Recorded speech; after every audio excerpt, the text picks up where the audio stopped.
उस दिन सुबह घर में अजीब सन्नाटा था। माँ चूल्हे के सामने बैठी थी, लेकिन चूल्हा बुझा हुआ था। मोहन ने पूछा, माँ, खाना नहीं बना? रोहन की माँ ने धीरे से कहा, घर में आटा खत्म हो गया बेटा। मोहन कुछ पल चुप खड़ा रहा। उसने चारों तरफ देखा। छोटी बहन उदास मन से भूखे बैठे हुए थे। पिता खाट पर लेटे हुए छत को देख रहे थे। मोहन ने पहली बार महसूस किया कि अब वो बच्चा नहीं रहा। उसने बिना कुछ बोले और घर से निकल गया। माँ पीछे से चिल्लाई, बेटा कहाँ जा रहा है? मोहन कुछ नहीं बोला, बस हाथ हिलाकर चला गया। गांव के बाहर एक बड़ा बाजार था। मोहन वहां काम ढूंढने लगा। एक दुकान पर गया। चाचा, कोई काम मिलेगा? दुकानदार ने ऊपर से नीचे देखा। क्या तुमने पहले कभी काम किया है?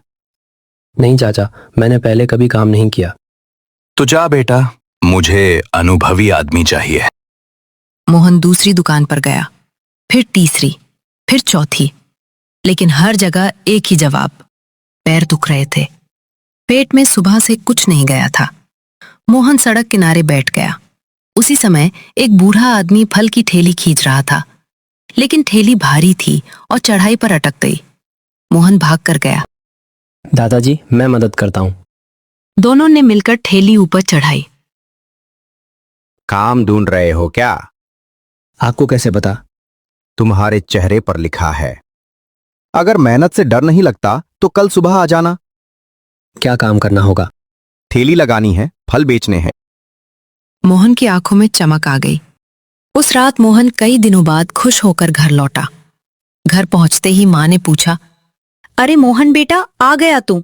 सुबह से गायब है, बिना कुछ बोले कहाँ गया था तू? कल से काम मिल गया माँ। अगली सुबह मोहन अंधेरा रहते ही उठ गया। घर में सब सो रहे थे। मोहन बिना आवाज किए बाहर निकल गया।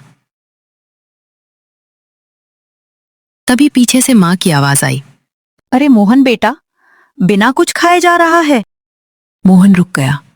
माँ उसके पास आई और उसके हाथ में कपड़े में लिपटी 2 सूखी रोटियां रख दी। बस यही बची थी बेटा। मोहन मुस्कुराया और बोला, आज के बाद ऐसा नहीं होगा माँ। मोहन जल्दी जल्दी बाजार पहुंच गया। बूढ़े आदमी की फल वाली ठेली पहले से तैयार खड़ी थी। उन्होंने मुस्कुराकर कहा, आ गए। मुझे लगा शहर के लड़कों की तरह 2 दिन में भाग जाओगे। मैं भागने वालों में से नहीं हूँ दादाजी। उन्होंने मोहन को फल सजाना, ग्राहकों से बात करना और हिसाब रखना सिखाया। सुबह धीरे धीरे लोग आने लगे।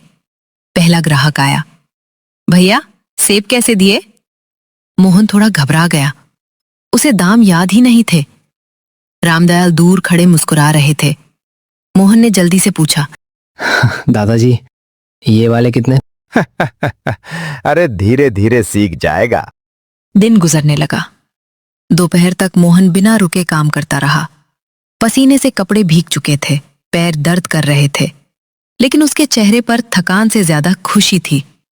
शाम को ठेली समेटने के बाद रामदयाल ने जेब से कुछ पैसे निकाले और मोहन की तरफ बढ़ा दिए। मोहन ने पूछा, ये क्या है? अरे रख ले, ये तेरी आज की मजदूरी। मोहन ने कांपते हाथों से पैसे लिए। ये उसकी जिंदगी की पहली कमाई थी। पैसे बहुत ज्यादा नहीं थे, लेकिन मोहन के लिए वो किसी खजाने से कम नहीं थे। घर लौटते समय वो रास्ते में दुकान पर रुका। उसने आटा खरीदा, थोड़ी दाल खरीदी और छोटे भाई चिंटू के लिए 2 टॉफियां भी ली। घर पहुंचा तो चिंटू दौड़ कर आया, भैया आ गए। मोहन ने मुस्कुराकर टॉफियां निकाली। चिंटू की आंखें चमक उठी। माँ ने सामान देखा तो कुछ पल तक चुप रही, फिर पूछा, ये सब? मोहन ने जेब से बचे हुए पैसे निकालकर माँ के हाथ में रख दिए। मेरी पहली कमाई। माँ के हाथ कांप गए।